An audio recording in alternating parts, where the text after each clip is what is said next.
松の葉っぱには強力なデトックス効果があるようです。昔から薬のような扱いで毒素を排出する解毒効果の他に、慢性病、婦人病、高血圧、心臓疾患、肺の疾患などなど、いろいろな病気の強い味方として重宝されてきました。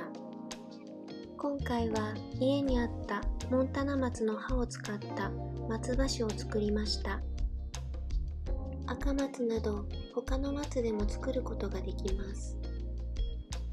用意するものは松の葉適量、白砂糖、松の葉と同じ分量、35度以上のホワイトリカー適量です。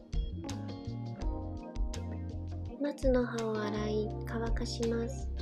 少し天日干しにするとエネルギーがアップします。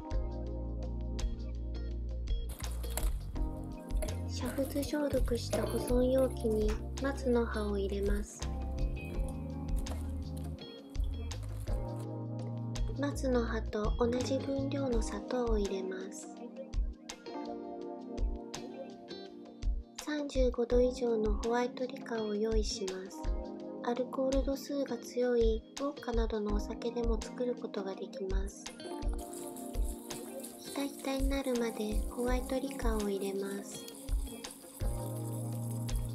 松の葉は発酵の力が強く、しっかり蓋をしてしまうと爆発してしまうので、布やラップなどで優しく蓋をします。また、長期保存するなど蓋をしたい場合は、蓋が飛んでいかないようにビニール袋で覆うなどして工夫してみてください。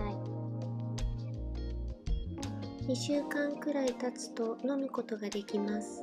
1年でも2年でも持ちますが、効能が強くなる代わりにとっても苦くなります。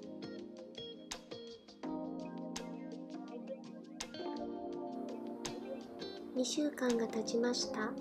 松の葉の色が薄くなっていました。とても爽やかないい香りがします。